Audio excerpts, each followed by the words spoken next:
إن الحمد لله إن الحمد لله نحمده ونستعينه ونستغفره ونعوذ بالله من شرور أنفسنا ومن سيئات أعمالنا من يهده الله فلا مضل له ومن يضلله فلا هادي له ونشهد أن لا إله إلا الله وحده لا شريك له ونشهد أن محمدا عبده ورسوله الذي أرسله بالحق بشيرا ونذيرا وداعيا إلى الله بإذنه وسراجا منيرا أما بعد فقد قال الله تعالى في كلامه المجيد والفرقان الحميد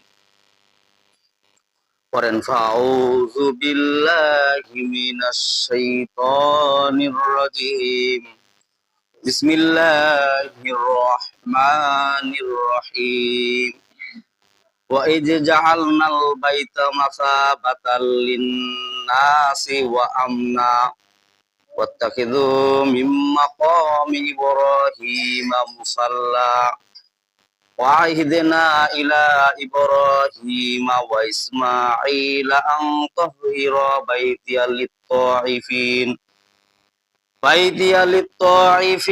والعاكفين وركع السجود وقال الله تعالى في كلامه المجيد والفرقانه الحميد فقد قال الله تعالى في كلامه المجيد والفرقانه الحميد فأعوذ بالله من الشيطان الرجيم إن الله وملائكته يصلون على النبي يا أيها الذين آمنوا صلوا عليه وسلموا تسليما درود إبراهيم بني اللهم صل على محمد وعلى آل محمد كما صليت على إبراهيم وعلى آل إبراهيم إنك حميد مجيد اللهم بارك على محمد وعلى آل محمد كما باركت على إبراهيم وعلى آل إبراهيم إنك حميد مجيد اللهم صل على محمد وعلى آل محمد كما صليت على إبراهيم وعلى آل إبراهيم إنك حميد مجيد اللهم بارك على محمد وعلى آل محمد كما باركت على إبراهيم وعلى آل إبراهيم إنك حميد مجيد بلغ الأولى بكماله সামনে কথা صلوا عليه وعليه بلغ الأولى بكماله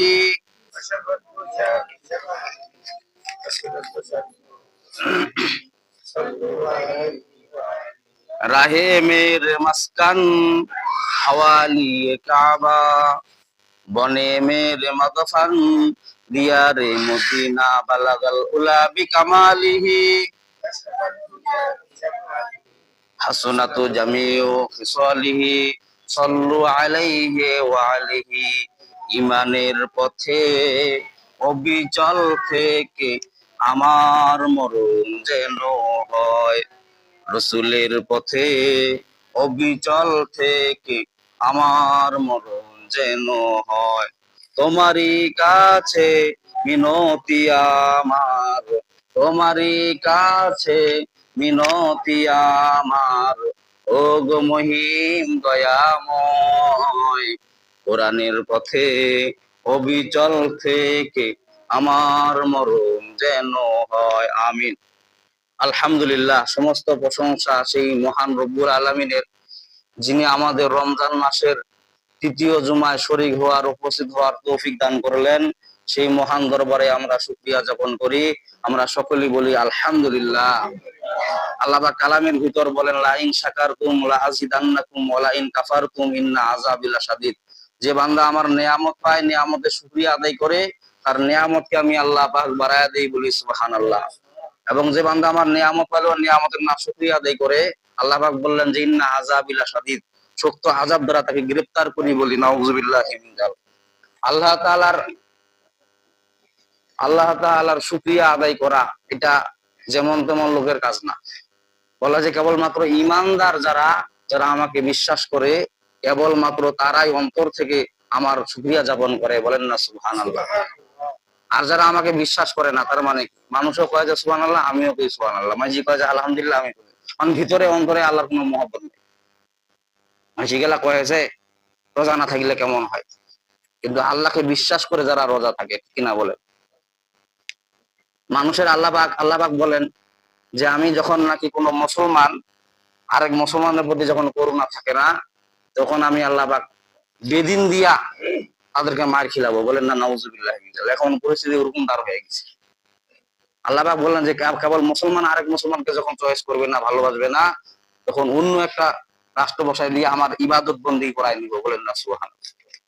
কেমন নাকি আল্লাহ পাক বলে যে তুমি মুসলিম দাবি করো, মুসলমান দাবি করো, যখন নাকি আমার ইবাদতের জন্য কোনো কোনো খাত রাখো, তার মানে কি ইবাদত করতে চাও না। তোমার উপর রোজা ফরজ করেছি, নামাজ ফরজ করেছি, জাকাত ফরজ করেছি, হজ ফরজ করেছি, সবকিছু ফরজ করেছি, তারপর যখন তুমি আমল করতে চাও না, মনে করিও না যে আমার ইসলামকে আমি সীমাবদ্ধ রাখবো, আমি ইসলামকে চালু রাখবো, বেদিন হইলেও চালু করো, সুবহান। অনেক নব মুসলিম দেখবেন কালেমা পড়ে মুসলমান হয়েছে, হিন্দু লোক, ওর দ্বারা মনে করে আল্লাহ ইসলামের উপকার করেছে, অথচ আমার মুসলমান, আমি কোরআন হাদিসের কথা বলতে পারি না, অথচ নব মুসলিম একজন কোরআনের হক কথা বলতেছি। আল্লাহ পাক বলতেছেন যে ওদেরকে দিয়ে আমি আমার কাজ চালাই নিবো, আমার দিনের কাজ আমি বন্ধ রাখবো না। তোমার ভিতরে যদি কিন্তু থাকে আমার কাজ করতে, আমার মসজিদ মাদ্রাসা, আমার আলেম ওলামার কোনো কাজ করতে যদি তোমাদের ভিতরে যদি কিছু কিন্তু থাকে, মনে করিও না যে আমি আমি আমার ইসলামটাকে ফালায় রাখবো, আমার ইসলামটাকে আমি সীমাবদ্ধ দরকার হলে বেদিন দিয়া হলো আমার ইসলামটাকে আমি চালু রেখে দিব, বলেন না সুবহানাল্লাহ। এই ওয়াদা কার? এই ওয়াদা হলো আল্লাহ তাআলা। যেমন এই কোরআন শরীফ, এটা এমন একটা কালাম, আজও পর্যন্ত কেউ কোনো ভুল বাইর করতে পারছে? পারছে না, পারবে না, কিয়ামত পর্যন্ত পারবে না। কারণ এই কোরআনটা আল্লাহ তাআলা স্বয়ং নিজে হাতে দুনিয়া দান করছেন, ঠিক না বলেন, বিষ্ণু নবীর মারফতে। এই কোরআনটা যে নিয়ে আসছেন আল্লাহ পাক, এই বিষ্ণু নবী যে কোরআনটা যে নিয়ে আসছেন আল্লাহ পাক যে দান করেছেন, আল্লাহ পাক ওয়াদা করছেন যে কোরআনের এটা আমি এমন একটা পাওয়ারফুল দিয়ে দিছি, সব কিতাবের মধ্যে তোমরা 2 নাম্বারই করতে পারবা, কিন্তু আমার এই কোরআনের মধ্যে পারবে নাকি? আবু জেহেল উদ্বা সাহেবের আমলে এমন দেখা গেছিল যে কোরআন নিয়ে এক কবি ব্যঙ্গ করছিল। ব্যঙ্গ কেমন ব্যঙ্গ? ও যে এটা একটা কিতাব হইলে এরকম করে আমি একটা কিতাব করে তৈরি করতে পারবো। আল্লাহ পাক চ্যালেঞ্জ দিলেন, হে রাসূল আপনি ওই নাস্তিককে বলেন ফাতু বিসূরাতিন মিন মিসলি, আমার কোরআনের মধ্যে একটা ছোট একটা সূরা তাকে নাজিল করতে বলো, লিপিবদ্ধ করতে বলো, বাস চ্যালেঞ্জ ছুড়ে দিলেন আল্লাহ পাক। যখন বিষ্ণু নবী যখন আয়াত নিয়ে ছুড়ে দিলেন, এক নাস্তিক কয়ে একটা পাইছি, কয়ে কি, কয়ে সূরা ফিলের মতন একটা সূরা ফিল তৈরি করিয়া বলছি, কয়ে কেমন, কয়ে আল ফিলু মাল ফিল আল হালিফু ফিল, মানে এমন ভাবে মনে লেখছে যে কিছু আরো খাপ বাকি আছে, বলেন না সুবহানাল্লাহ। আল্লাহ পাক কুরআন কালামের ভিতরে এমন লিপিবদ্ধ দিয়েছেন, কোনো কিছু বাদ রাখে নাই। আল্লাহ পাক বলছেন ওয়া তাম্মাত কালিমাতু রাব্বিকা সিদকাও ওয়া আদলা লা মুবাদদিলা লিকালিমাতিহি ওয়া হুয়াস সামিউল আলিম। আল্লাহু আকবার। আল্লাহ পাক বলেন যে কোরআনের ভিতরে আমি ন্যায় ইনসাফ দিয়ে পরিপূর্ণ করে দিছি, কোনো খাত বাকি রাখি নাই। এই কোরআনটা দিয়া তোমরা রাষ্ট্র চালাও, তোমার জীবন বিধান যদি চালাও, তোমরা ধন্য হয়ে যাবা, বলেন না সুবহানাল্লাহ। জান্নাতি পরিবার হয়ে যাবা। দেখা যাবে বাহিরে অনেক কিছু খারাপ চলতেছে, তোমার অন্তরকে তুমি যখন পরিশুদ্ধ করবা, তখন তোমার ওই কোরআন দিয়া তুমি জান্নাত কামাই করে ফেলবা, বলেন না সুবহানাল্লাহ। পুঁটি মাছ লাফালাফি করে, আর বড় মাছ তার মানেটা কি? ওর ভিতরে ইসলাম নাই, কোরআন নাই, হাদিস নাই, লাফালাফি ফালাফালি দেখাবে, হে আঙ্গুর গাঙ্গুরকে আমি সবকিছু জানুন গা, আলে মোলামার দরকার নেই। জিজ্ঞাসা করবেন বিসমিল্লাহটা বলতে পারেন? বলতে পারি তো। সালাম, আসসালামু আলাইকুম ওয়া রাহমাতুল্লাহ, সালামও শুদ্ধ নাই। এক ইহুদি আসে বিষ্ণু নবীজিকে সালাম দিলেন, সালাম আলাইকুম, সালাম আলাইকুম, নবীজি বলেন ওয়ালাইকুম, আবার সালাম দিলেন সালাম আলাইকুম, বিষ্ণু নবী দিলেন ওয়ালাইকুম। আর কিছু বলেন, সাহাবী জিজ্ঞাসা করলেন যে হুজুর ওই যে ওই লোক আপনাকে সালাম দিল, আমরা সালাম দিলে আপনি বলেন ওয়ালাইকুম আসসালাম ওয়া রাহমাতুল্লাহ, আর আপনি ওয়ালাইকুম বললেন কেন? বিষ্ণু নবী বলেন যে তুমি কি জানো ওই লোকটা আমাকে কি বলছে? কি বলছে? ও বলতেছে যে নবীজি মরে যাও, তুমি আপনি মরে যান, সালাম আলাইকুম শব্দ তুলেছে, তুমি মরে যাও। তা হুজুর আপনি কি বললেন? ওয়ালাইকুম, তোর দোয়া তুই ফেরত নিয়ে বলা। সালাম জানে না, ঠিক মতো রুকু কেরাত জানে না, এমন লোক আছে না? এরাই দেখবেন যে আলেম ওলামার বিরোধিতা করে, কাজ করে কিবা করে। এরা দেখবেন অধিক পরিমাণে ইবাদত বন্দী করে, কিন্তু সূরা কেরাতের ভালো ঠিক মতো সহিভাবে পড়তে পারে না। কারণ বলা হয়েছে যে গীবতকারী যারা গীবত করে, আলেম ওলামার যারা গীবত করে, ওদের সওয়াব ওই সওয়াবটা ওই যারা গীবতকারী গীবত করছে ওরা আমলনামায় চলে যাবে। এই জন্য ওদের ইবাদত বন্দী বেশি করায় নেয় আল্লাহ তাআলা, কিন্তু সূরা কেরাত জানেন। এমনিতে দেখবেন হারামের কথা বের আবার কানের মধ্যে আসলে বের সুন্দর বের চলে, কিন্তু যখন কোরআনের হক কথা বলবেন, কোরআনের কিবা চলবেন, তখন ওই কথাটা বের কান বাড়ি খায় না, বাজে না, মানে অন্তর বাজে না। অথচ আল্লাহ পাক বলছেন ইন্নামাল মুমিনুনা আল্লাযীনা ইযা যুকিরাল্লাহ ওয়াজিলাত কুলুবুহুম ওয়া ইযা তুলিয়াত আলাইহিম আয়াতুহু যাদাতুহুম ঈমানাও ওয়া আলা রাব্বিহিম ইয়াতাওয়াক্কালুন। আমার কি বানানি কথা নাকি? সূরা আনফালের কত নম্বর আয়াত বলেন দেখি? 42 নম্বর আয়াত। আল্লাহ পাক বলতেছেন যারা মুমিন তাদের যখনই নাকি কোরআনের কথা, দোয়া কালামের কথা শুনবেন, তখন তারা ওখানে সময় দিবে। তার মানে কি? তারা মজবুত করার চেষ্টা করবে যে আমাকে শিখান্ত হুজুর এই দোয়াটা, আমাকে এই কালামটা শিখান্ত। এতদিন ধরে আমি তো ইবাদত করতেছি, সূরা কেরাত ঠিক করতে জানি না, কিন্তু সূরা কেরাতটা আমাকে শিখান্ত। এটা মুমিনের এটা কিবা পাওয়ার। আর যখন দেখবেন যে নামাজ কালাম পরে সূরা কালাম ঠিক করে জানে না, চায়ের দোকানে আড্ডা মারে, আর কোনটা গীবত আছে, খুব চলতেই আছে, তার মানে কি ওর সওয়াব গেলা, যার গীবত করতেছে ওর আমলনামায় দিবে, যেমন করে হোক। বললেন না নাউজুবিল্লাহ। যে আজকে জুমার আলোচ্য বিষয় হলো ইহতেকাবের সম্বন্ধে আলোচনা। ইহতেকাব এবং ফিতরা। ইহতেকাব কি বলেন দেখি? ইহতেকাব হলো 3 প্রকার। এক প্রকার ইহতেকাব হলো ওয়াজিব, আরেক প্রকার ইহতেকাব হলো মুস্তাহাব, আরেক প্রকার ইহতেকাব হলো সুন্নতে মুআক্কাদা আলাল কিফায়া। তো ওয়াজিব ইহতেকাব কি? ওয়াজিব ইহতেকাব হলো মান্নতের ইহতেকাব। কেউ যদি মান্নত করে যে কোনো বিষয়ে যে আমি ইহতেকাব করব, তার জন্য ইহতেকাব করা ফরজ, ফরজে আইন পড়ে যাবে। ওয়াজিব মানে ফরজ ওয়াজিবটা কিন্তু কাছাকাছি। ওয়াজিবটা আর ফরজটা এটা যদি কেউ তরক করে, আমলনামা কি হয়ে যাবে? গুনাহ হয়ে যাবে, মারাত্মক ধরনের গুনাহ হয়ে যাবে। মানে কি, যে বিষয়ে মান্নত করছে ওই বিষয়ে যদি ইহতেকাব না করে, তাহলে ওই উটা গুনাহটা, ওই কিবাটা আবার পাপটা আমলনামায় আবার চলে যাবে। মানে কেউ যদি মনে মানত করে যে আমার জান ছেলাসি, বা আমার কোনো একটা ছেলে পানি থেকে বাঁচলো, আমি মান্নত করলাম যে আমি 3 দিন গাড়ি থেকে মানছি, এটা ফরজ ওয়াজিবের কাছাকাছি চলে যায়। আর হলো মুস্তাহাব ইতিকাফ, সেটা হলো কিছু সময় মসজিদের মধ্যে অবতরণ করা, 15 মিনিট, আধা ঘন্টা এরকম অবতরণ করা মসজিদের ভিতর, যে আমি ইতিকাফের সম্বন্ধে মানে থাকলাম কিছুক্ষণ সময়, আমার ইতিকাফ করলে তো সওয়াব হয় আমলনামায়, এই জন্য আমি থাকলাম। একটা সুন্নতে মুআক্কাদা আলাল কিফায়া, সেটা হলো কি রমজানের শেষের 10 দিন ইতিকাফ করা, এটা হলো সুন্নতে মুআক্কাদা আলাল কিফায়া। বলা হয়েছে যে বিষ্ণু নবী হাদিসের মধ্যে বলছেন ইতিকাফ সবাইকে থাকতে হবে। বিষ্ণু নবী বলেন যে ইতিকাফ যে মসজিদ যেখানে অবতরণ করে সেই এলাকাবাসী সবার জন্য ইতিকাফ করা সুন্নতে মুআক্কাদা আলাল কিফায়া। যদি কেউ ইতিকাফ যদি না করে, সমস্ত গুনাহ এলাকাবাসীর আমলনামায় চলে যাবে, এবং কি গজবও আসতে পারে। বিষ্ণু নবী যেরকম আকাঙ্ক্ষা দেখা যায় যে গজবও আসতে পারে। বলছে কেমন গজব? বলছে মসজিদের বদদোয়া, মসজিদে অবতরণ না করার কারণে, মসজিদে ইতিকাফ না করার কারণে ওই মসজিদের বদদোয়া এলাকাবাসীর উপরে চলে যাবে। তার মানে কি, ওই এলাকার মধ্যে খুন খারাপি চলবে, হঠাৎ দেখবেন বাড়ি ঘর আগুন চলে যাবে, হঠাৎ করে দেখবেন যে লোক প্যারালাইসিস হয়ে বাড়ি পড়ে থাকিবে, এরকম বদদোয়া একটা গজব যাইতে থাকিবে। এই যে শেষের রমজানের 10 দিন ইতিকাফ যদি কেউ না করে, যে মসজিদে আছে ওই মসজিদ, মসজিদ মানে কি, মসজিদ কিসের জন্য দেয়া বলেন দেখি? মসজিদ কিসের জন্য দেওয়া হয়েছে বলেন দেখি? সেই কথা আল্লাহ কোরআনে বলতেছেন সূরা বাকারার 125 নম্বর আয়াত। আল্লাহ পাক বলতেছেন ওয়াই যে জাআলনাল বাইতা মাসাবাতাল লিন্নাসি ওয়া আমনা, ওয়াই যে জাআলনাল বাইতা মাসাবাতাল লিন্নাসি ওয়া আমনা, আমি মসজিদকে নির্মাণ করেছি, মসজিদে কেবলমাত্র এই সীমাবদ্ধ করেছি, ওয়া আমনা, মানুষের জন্য নিরাপত্তা পায়। বলেন না সুবহানাল্লাহ। তার মানে কি মসজিদ নিরাপত্তার জন্য তৈরি করা হয়েছে। তার মানে কি মসজিদের মধ্যে এই জন্য নিরাপত্তা তৈরি করা হয়েছে, মসজিদের কারণে আপনি জান্নাত জাহান্নামে চলে যাবেন। মসজিদ যদি বদদোয়া দেয় তাহলে কোথায় যাবেন? জাহান্নামের মধ্যে চলে যাবেন। মসজিদ যদি দোয়া দেয় তার মানে কি আপনি জান্নাত কামাই করে নেবেন। মসজিদ তো দেওয়া হয়েছে জান্নাত কামাই করার জন্য। এখানে সব শ্রেণীর লোক এক কাতারে দাঁড়ায়, ঠিক কিনা বলেন? কিসের মজুরি, কিসের ধনাঢ্য ব্যক্তি, সবাই এক কাতারে।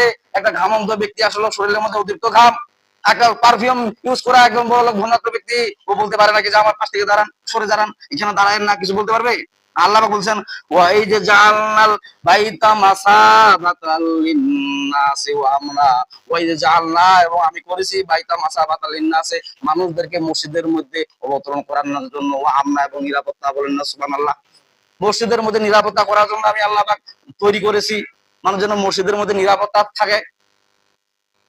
তো ইতিকাফ করার জন্য শেষে রমজানে 10 দিন ইতিকাফ করা, এটা সুন্নতে মুআক্কাদা আলাল কিফায়া। বিষ্ণুনবী যেভাবে বললেন যে সমস্ত এলাকাবাসীকে মসজিদের মধ্যে থাকা লাগবে, এটা সুন্নতে মুআক্কাদা আলাল কিফায়া। কিছু দূর অগ্রসর হলেন, জিবরাইল আমিন উপস্থিত। আল্লাহু আকবার। বিষ্ণুনবীজি জিবরাইল আমিন বলতেছেন, হুজুর সমস্ত লোক যদি ইতিকাফের মধ্যে ঢুকে যায় তাহলে বাড়ির মধ্যে কে থাকবে? আর মসজিদে তো জায়গা দেওয়া যাবে না, এমন পরিস্থিতি তার হইতে পারে। তখন কি বলেন বিষ্ণুনবী বলেন, ইতিকাফ করার জন্য এলাকাবাসীর কয়েকজন যদি থাকে, ওটার হক আদায় করে দেওয়া যাবে, সমস্ত এলাকাবাসী মাপ পাবে। আর কেউ যদি না থাকে, সমস্ত গুনাহ সমস্ত এলাকাবাসীর আমলনামা চলে যাবে ইতিকাফ না করার কারণে মসজিদে। সেটা হলো কি, 20 রমজান থেকে শুরু করে শাওয়াল মাসের 1 তারিখ পর্যন্ত ইতিকাফ করা সুন্নতে মুআক্কাদা হালাল। একটা লোক যদি আপনার এলাকা যদি মৃত্যুবরণ করে, ওই লোকটা কি করবেন? জানাজা দিবেন না নাকি? নাকি না এমনি পুতো ছিয়া চলে আসবেন? সমস্ত লোকও যদি যাইতে না পারে, এলাকার বাসী কিছু লোক যায় যদি ওই জানাজাটা আদায় করে, জানাজা হয়ে যাবে ফরজে কিফায়া। ঠিক কিনা বলেন? হক আদায় হয়ে যাবে। কিন্তু আপনি যদি ওই মৃত লোকটা যদি অঙ্গরে ফালে দিয়া চলে আইসেন, তার মানে কি এইটা কি হতে মারা গেছে, এটা ফেলে দিয়ে ভাসে দিয়ে চলে আইসেন, জানাজা করার দরকার নেই।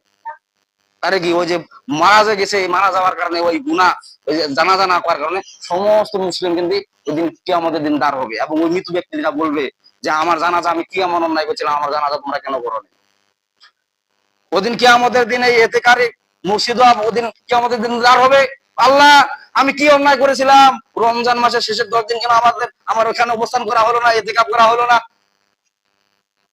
এটা সাধারণ বিষয় মনে করেন না, এটা কিন্তু অসাধারণ বিষয় ইতিকাফ করা। আপনি মনে করেন যে এটা না করলে কি হবে? না, এটা মারাত্মক ধরনের গুনাহ। এটা মসজিদ আপনার বদদুয়া দিবে, এবং কি এলাকাবাসী, পুরা এলাকাবাসী গজব দেয়া আল্লাহ পয়েন্টে কখনো যে ধ্বংস করে দিবে বলতে পারবেন। বিষ্ণুনবী যেহেতু বলছেন যে গজব আসবে, তার মানে গজব হবেই যদি ইতিকাফ যদি না থাকে মসজিদের ভিতর। এমন একটা মারাত্মক, ইতিকাফ থাকতে হবে, যেহেতু এটা জামে মসজিদ, বাধ্যতামূলক ইতিকাফ থাকা, বাধ্যতামূলক রমজান মাসের শেষের 10 দিন। 20 রমজান থেকে শুরু করে আজকে কত রমজান চলতেছে বলেন দেখি? 16 রমজান। তারপরে শনিবারে কত চলতেছে? 17, রবিবারে 18, তারপর সোমবার 19, মঙ্গলবারে আপনাকে ঢুকতে হবে মসজিদে মাগরিবের আগেই, আসরের পরে মাগরিবের আগে আপনার ঢুকতে হবে, কারণ আরবি মাস শুরু হয় মাগরিবের পর থেকে। এই মাগরিব থেকে শুরু করে শাওয়াল মাসের 1 তারিখ পর্যন্ত ইতিকাফ করা সুন্নতে মুআক্কাদা আলাল কিফায়া। যদি কেউ না থাকে, সমস্ত লোক গুনাহগার, এলাকাবাসী গুনাহগার হয়ে যাবে, আমলনামা চলে যাবে। আর এলাকাবাসীর হক ইতিকাফ করা, এই যে জামে মসজিদে, মানে এলাকার বাসী গজব হবে। আর ইমাম সাহেবকে সালাম দিয়া পালাবে, যখন ইতিকাফ গজব শুরু হয়ে যাবে, কি করবি আর? তা মানে তো বন্ধ হয়ে গেছে, আর ইমাম সাহেব কি করবি? বেতন আছে, চালে চলেছে ইমাম সাহেব, আর যখন খাওয়া বন্ধ হয়ে গেছে, তার মানে কি বাড়িতে আগুন ধরে খাওয়াই দিবে, গজব দিয়ে ধ্বংস করে দিয়ে যাবে। এখনো যারা ইতিকাফ করলে ফের আবার 5টা পুরস্কার আল্লাহ পাক দান করবেন, বলেন না সুবহানাল্লাহ। বিশ্বনবী বুখারী, মুসলিম, তিরমিজি শরীফের মধ্যে বলেন যে ইতিকাফকারী করার জন্য 5টা পুরস্কার আল্লাহ পাক বরাদ্দ করে দিয়ে দিয়েছেন, বলেন না সুবহানাল্লাহ। 1 নাম্বার বরাদ্দ হলো যারা ইতিকাফ করবে 3 খন্দক জাহান্নাম তা থেকে সরাই নেবেন। আল্লাহু আকবার। 3 খন্দক জাহান্নাম। সাহাবীরা জিজ্ঞাসা করলেন যে হুজুর 3 খন্দক জাহান্নাম আবার কি? আমরা তো কিছু বুঝলাম না, আপনি একটু ব্যাখ্যা করে বুঝান। বিষ্ণুনবী বলেন 3 খন্দক জাহান্নাম হলো, 1 খন্দক জাহান্নাম হলো আসমান থেকে জমিন পর্যন্ত যতটুকু ফাঁকা আছে, এতটুকু ফাঁকা ওই ইতিকাফের জন্য আল্লাহ পাক জাহান্নাম মাফ করে দিবেন। এইভাবে 3 বার 3 খন্দক। ইতিকাফকারী কত ফজিলত! ইতিকাফকারী যদি কেউ মসজিদের মধ্যে যদি ইতিকাফ করে, 5টা পুরস্কার বরাদ্দ করেছেন আল্লাহ। 1 নাম্বার পুরস্কার হলো যে 3 খন্দক জাহান্নাম তার থেকে মাফ করে নিবেন। 1 খন্দক জাহান্নাম হলো যে আসমান থেকে জমিন পর্যন্ত যতটুকু ফাঁকা থাকে, এতটুকু হলো 1 খন্দক জাহান্নাম। ওই দিন কিয়ামতের দিন আল্লাহ মাফ করে দিবে। এইভাবে 3 বার 3 খন্দক। 2য় নাম্বার পুরস্কার হলো কবুল হজের সওয়াব তার আমলনামায় দিয়ে দিবেন ইতিকাফকারীর জন্য, বলেন না সুবহানাল্লাহ। যারা এতেকাফ করবে মসজিদের মধ্যে তাদের জন্য 5টা পুরস্কারের মধ্যে একটা পুরস্কার হলো 3 খন্দক জাহান্নাম তাকে আল্লাহ পাক মাফ করে দিবেন কিয়ামতের দিন। আর দ্বিতীয় নাম্বার হলো কবুল হজের সওয়াব তার বান্দার আমল নামায় দিয়ে দিবেন তারা ইতিকাফ করবে মসজিদের মধ্যে এই এই 20 রমজানের পর থেকে শাওয়াল মাসের 1 তারিখ পর্যন্ত। মোটামুটি ভালো ক্রিয়া আছে না আমল নামা। আর 3 নাম্বার পুরস্কার হলো 27 রমজান সবে কদর রাত যেটা বলা হয় সেই সওয়াব বান্দার আমল নামায় দিয়ে দিবেন ইতিকাফকারীর। বলেন 1 নাম্বার পুরস্কার কি? 1 নাম্বার পুরস্কার হলো 3 খন্দক জাহান্নাম আল্লাহ পাক ওই বান্দাকে মাফ করে দিবেন। আর দ্বিতীয় নাম্বার কবুল হজের সওয়াব বান্দার আমল নামায় দিয়ে দিবেন। আর 3 নাম্বার কি বলেন দেখি? এই যে সবে কদর রাতে যাবে এই রাতে সওয়াব ওই ইতিকাফকারীর বান্দার আমল নামায় আল্লাহ পাক দিয়ে দিবেন। বলেন না সুবহানাল্লাহ। আর 4 নাম্বার হলো এলাকাবাসী যত ইবাদত বندگی করবে সেই ইবাদত বندگির কিছু খণ্ড অংশ ইতিকাফকারীর আমল নামায় আল্লাহ পাক দিয়ে দিবেন। বলেন না সুবহানাল্লাহ। 5 নাম্বার পুরস্কার কি? বিষ্ণু নবীজি হাদিসের মধ্যে বলেন 5 নাম্বার পুরস্কার হলো ইতিকাফকারী যখন আল্লাহর নিয়তে যখন ইতিকাফ করবে মসজিদে গিয়ে অবতরণ করবে শাওয়াল মাসে চাঁদ যখন দেখবে তখন যে খুশি হবে বান্দার আমল নামায় নিষ্পাপ করে আল্লাহ পাক মালিক পৌঁছায়া দিবেন। ইতিকাফকারী 6টা পুরস্কার বলেন? 5টা পুরস্কার। 1 নাম্বার পুরস্কার কি বলেন? 3 খন্দক জাহান্নাম বান্দা থেকে হটায়া দিবেন ইতিকাফকারীর জন্য। দ্বিতীয় নাম্বার হলো কবুল হজের সওয়াব বান্দার আমল নামায় দিবেন। 3 নাম্বার কি? সবে কদর রাতে সওয়াব বান্দার আমল নামায় দিয়ে দিবেন। 4 নাম্বার কি? এলাকাবাসী যত ইবাদত বন্দী করবে এলাকাবাসীর ইবাদত বন্দী কিছু অংশ ওই ইতিকাফকারীর জন্য আল্লাহ পাক বরাদ্দ করে দিয়ে দিবেন। আর 5 নাম্বার কি? 5 নাম্বার হলো যে মাসুম করে আল্লাহ পাক তাকে বাড়ি পৌঁছায়া দিবেন। এটা ওয়াদাকার। এটা ইতিকাফকারীর ফজিলত, কত বড় ফজিলত দেখেন। আর মসজিদের মধ্যে আমরা আসি কি কারণে? আল্লাহ পাক বলছে এটা নিরাপত্তা জায়গা, আমি মানুষদের জন্য নিরাপত্তা ন্যায় ইনসাফের প্রতীক। বলেন না সুবহানাল্লাহ। এখানে কোনো মারামারি হাঙ্গামি হয় যতই ভিতরে বাইরে রাখ থাক ভিতরে আসে ঠান্ডা। এটা কার রহমত কার বরকত বলেন দেখি? কারণ জায়গায় জায়গায় কি হয় ফেরেশতারা মিটিং করে বান্দাদেরকে নিয়ে সমালোচনা করে। মানে কি? ফেরেশতারা দোয়া করে যে যারা মসজিদের মধ্যে ঢুকছে ইবাদত করার জন্য তাদের আমল নামায় আল্লাহ আপনি সওয়াব দিয়ে দেন, তাদেরকে মাফ করে দেন। মসজিদের ভিতরে ও যখন কোনো বান্দা ঢুকে তখন বান্দার গুনাহটা কি ভালো জিনিস না খারাপ জিনিস? নাপাক জিনিস না পাক জিনিস? আমাদের কাছে গুনাহটা কিন্তু গন্ধ লাগে না, কিন্তু ফেরেশতাদের কাছে যখন কোনো বান্দা মসজিদের ভিতর ঢুকে গেটের মধ্যে ফেরেশতা দাঁড়িয়ে আছে ওই গুনাহ বোঝাটা নিয়ে আনা অপেক্ষা করে আছে। বান্দা ঢুকুক নিষ্পাপ হয়ে যখন বাইর হবে তখন ফের আবার ওই গুনাহটা দিয়ে দিবে বান্দার মাথায়। বুঝলেন না? এটা গন্ধ জিনিস। ফেরেশতা অবতরণ করে ওই গুনাহটা নিয়ে। বান্দা যখন ইবাদত বন্দী করার পরে যখন অধিক পরিমাণে ইবাদত করতে আছে তখন এক পর্যায়ে ফেরেশতাটা আল্লাহকে বলে আল্লাহ এই যে গুনাহ এটা কি করবো? বলছে কেন? কছিল তো গন্ধ দুর্গন্ধ যা এটা সমুদ্র ফেলা। বলেন না সুবহানাল্লাহ। তার মানে কি মসজিদের মধ্যে যতক্ষণ পর্যন্ত থাকে আল্লাহ পাক বলতেছেন এই যে জাআলনাল বাইতা মাসাবাতাল লিন্নাসি ওয়া আমনা, ওই যে জাআলনাল বাইতা মাসাবাতাল লিন্নাসি আমি মসজিদগুলোকে নির্মাণ করেছি এই কারণে বান্দা যেন নিরাপত্তা পায়, জান্নাত কামাই যেন মসজিদের ভিতরে করতে পারে। বলেন না সুবহানাল্লাহ। হযরত বিষ্ণু নবীজি এবং হযরত ওমর রাদিয়াল্লাহু তাআলা আনহু কাবা শরীফের ওদিক দিয়া গমন করতেছেন। হঠাৎ করে বিষ্ণু নবীজি বলতেছেন যে এই কাবা শরীফের যে মাকামে ইব্রাহিমের যে পায়ের চিহ্নটা যে আছে যারা হাজিরা হজ করতে গেছেন তারা দেখে আসছেন ইব্রাহিম আলাইহিস সালামের পায়ের চিহ্নটা। বলেন না সুবহানাল্লাহ। কারণ ইব্রাহিম আলাইহিস সালাম যখন কাবা শরীফ নির্মাণ করছিলেন নির্মাণ করার সময় পায়ের চিহ্নটা কিভাবে ইব্রাহিম আলাইহিস সালাম চড়ছিলেন কিভাবে নির্মাণ করছেন সেই পায়ের চিহ্নটা আল্লাহ পাক ওই এক পাথরের মধ্যে লিপিবদ্ধ করে দিয়ে দিয়েছেন। বলেন না সুবহানাল্লাহ। বিষ্ণু নবীজি বলতেছেন যে হে ওমর তুমি কি জানো যে কি ইব্রাহিমের পায়ের চিহ্ন এখানে? বলেন না সুবহানাল্লাহ। ওমর রাদিয়াল্লাহু তাআলা আনহু বললেন যে ইব্রাহিমের পায়ের চিহ্ন পাথরের মধ্যে আসলো, না জানি এখানে নামাজ পড়লে কতই না ভালো হইতো। আল্লাহ পাক এই হযরত ওমর রাদিয়াল্লাহু তাআলার কথা পছন্দ করে নিলেন। বলেন না সুবহানাল্লাহ। পছন্দ করে নেওয়ার সাথে সাথে আল্লাহ পাক কোরআনের আয়াত নাযিল করে দিলেন, বলতেছেন ওয়াত্তাখিযু মিন মাকামি ইব্রাহিমা মুসাল্লা, ওয়াত্তাখিযু মিন মাকামি ইব্রাহিমা মুসাল্লা।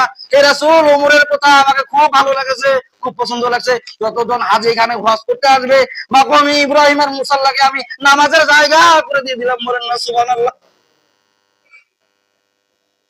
বিষ্ণু নবীজি বলেন যে 3 জায়গায় ওমর রাদিয়াল্লাহু তাআলার কথার প্রতি আল্লাহ পাক রায় দিয়েছেন। এবং 3 কথায় হযরত ওমর রাদিয়াল্লাহু তাআলা আনহুর কথার প্রতি কোরআন আয়াত নাযিল করেছেন, বলেন না সুবহানাল্লাহ। আর মানে কি ইব্রাহিম আলাইহিস সালাম পায়ের চিহ্নর ওখানে যখন হযরত ওমর রাদিয়াল্লাহু তাআলা বলেন যে এখানে যদি 2 রাকাত নামাজ পড়লে কতই না ভালো হইতো, আল্লাহ পাক কোরআন আয়াত নাযিল করে বলতেছেন ওয়াত্তাখিযু মিম মাকামি ইব্রাহিমা মুসাল্লা ওয়াহিদনা ইলা ইব্রাহিমা ওয়া ইসমাঈলা আন তাহহিরা বাইতিয়া লিত-তাইফিনা ওয়াল আকিফিনা ওয়ার রুকআইস সুজুদ। আল্লাহু আকবার। আল্লাহ পাক বলেন, হে রাসূল আপনি বলে দেন, হযরত ওমরকে বলে দেন যে যত রকম যত হাজি আসবে এখানে 2 রাকাত নামাজ পড়া আমি আল্লাহ পাক ওয়াজিব করে দিয়ে দিলাম, বলেন না সুবহানাল্লাহ। আর কি করবে? এই যে এখানে মসজিদটা যে আমি আল্লাহ পাক নির্মাণ করেন কাবা শরীফ, এই কাবা শরীফ নির্মাণ করার কারণে কাবা শরীফ যেন পবিত্র থাকে, তার মানে কি যারা হযরত ইসমাঈল আলাইহিস সালাম হযরত ইব্রাহিম আলাইহিস সালামের উত্তরসূরি তারা যেন মসজিদগুলোকে পবিত্র রাখে, বলেন না সুবহানাল্লাহ। যারা ইব্রাহিম এবং ইসমাঈল আলাইহিস সালামের উত্তরসূরি তারা যেন মসজিদগুলোকে কি রাখে? পবিত্র রাখে। তার মানে কি যারা মুসলমান, যারা ইমানদার দাবি করে তারা মসজিদের মধ্যে কোনো নাপাক জিনিস দেখলে এটা কি করবে? সরাই দিবে। একটা চুল যদি মসজিদের মধ্যে যদি পড়ে, বলা যায় যে কোনো মুসলমান যদি ওটা যদি সরাই দেয়, একটা মোড়া দুম্মা সরাই দিলে যে সওয়াব হবে, সে সব তারা বান্দার আমলনামায় দিয়ে দিয়ে বলছে। কোন ইমানদার কোন মুসলমান যদি একটা চুল যদি একটা পশম যদি মসজিদের মধ্যে ফেলায়, সে মোড়া দুম্মা ফেলাইলে যে গুনাহ হবে সেই গুনাহ তার আমলনামায় দেওয়া হবে। তার মানে কি সওয়াবও যেরকম গুনাহ ঠিক না বলে। তো এইটা আল্লাহ পাক বলতেছেন যারা ইব্রাহিম আলাইহিস সালামের উত্তরসূরি এবং কি ইসমাঈল আলাইহিস সালামের উত্তরসূরি তারা কি করবে? তারা মসজিদগুলা কি করবে? এটা আল্লাহ কোরআনের মধ্যে বলতেছেন ওয়াহিদনা ইলা ইব্রাহিম ওয়া ইসমাঈলা আন তাহহিরা বাইতিয়া লিত-তাইফিনা ওয়াল আকিফিনা ওয়ার রুকআইস সুজুদ। আল্লাহু আকবার। আল্লাহ পাক বলতেছেন যারা ইব্রাহিম এবং ইসমাঈলের উত্তরসূরি তারা মসজিদ গুলাকে ইব্রাহিমা আন তাহহিরা তারা যেন পবিত্র রাখে, লিত-তাইফিনা এবং তারা যেন তাওয়াফকারীদের জন্য ওয়া রুকআই ওয়াল আকিফিনা এবং ইতিকাফকারীদের জন্য ওয়া রুকআই সুজুদ এবং রুকুকারীদের জন্য এবং সিজদাকারীদের জন্য যেন মসজিদগুলোকে তারা কি করে? পবিত্র রাখে। ইব্রাহিম আলাইহিস সালাম এবং ইসমাঈল আলাইহিস সালামের যারা উত্তরসূরি, ইব্রাহিম আলাইহিস সালামের উত্তরসূরি কারা বলেন দেখি? হ্যাঁ, কারা উত্তরসূরি ইব্রাহিম আলাইহিস সালামের উত্তরসূরি বলেন? যারা মুসলমান ইমানদার তারা ইব্রাহিম আলাইহিস সালামের উত্তরসূরি। আর যারা ইব্রাহিমের উত্তরসূরি না তারা কি যাকে তাকে বাবা ডাকাবে, ঠিক না বলেন? আল্লাহ পাক বলতেছেন বাবা কয়জন? আল্লাহ বলতেন মিল্লাতা আবিকুম ইব্রাহিম হুয়া সাম্মাকুমুল মুসলিমিন। আল্লাহু আকবার। আল্লাহ পাক বলেন যে ইব্রাহিম আলাইহিস সালামের উত্তরসূরি তার মানে কি মুসলিম জাতির পিতা হযরত ইব্রাহিম আলাইহিস সালাম, রূহানী পিতা বিশ্ব নবীজি, আদি পিতা। আদি পিতা কে? আদি পিতা হযরত আদম আলাইহিস সালাম। আর মুসলিম জাতির পিতা হযরত ইব্রাহিম আলাইহিস সালাম। যারা মুসলমান তাদের পিতা ইব্রাহিম আলাইহিস সালাম, আর যারা মুসলমান না তার মানে কি যারা ইব্রাহিম ইসমাঈলের উত্তরসূরি না তাদের পিতা যা কেউ হইতে পারে, ঠিক না বলে? মুসলিম জাতির পিতা হযরত ইব্রাহিম, সে বলেছেন ওয়াহিদনা ইলা ইব্রাহিম ওয়া ইসমাঈলা আন তাহহিরা বাইতিয়া লিত-তাইফিনা ওয়াল আকিফিনা ওয়া রুকআইস সুজুদ। আল্লাহ পাক কোরআনে আয়াত নাযিল করে বলতেছেন যারা ইব্রাহিম আলাইহিস সালামের উত্তরসূরি যারা মুসলমান দাবি করে তারা মসজিদের মধ্যে কোনো নাপাক জিনিস দেখলে যেন তারা সরাই দেয়। আর ভিতরে যদি কোনো হিংসা থাকে কি হবে এই না সরা দিই, তাহলে কি আপনি ইব্রাহিম আলাইহিস সালামের উত্তরসূরি হতে পারলেন না।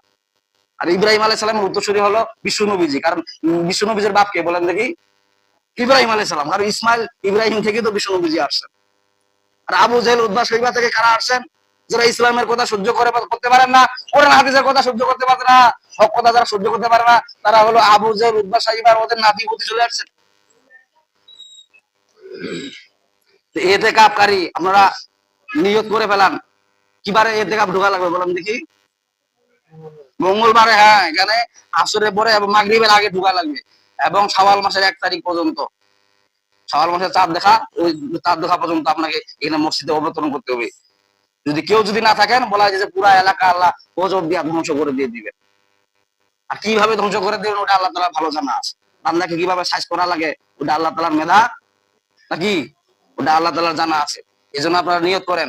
আর ফেতরা ভাঙন করা হয়েছে যে যারা কিসমিস এবং মানে উচ্চ মানের মাপের যারা দিবেন তাদের 2805 টাকা জনপ্রতি।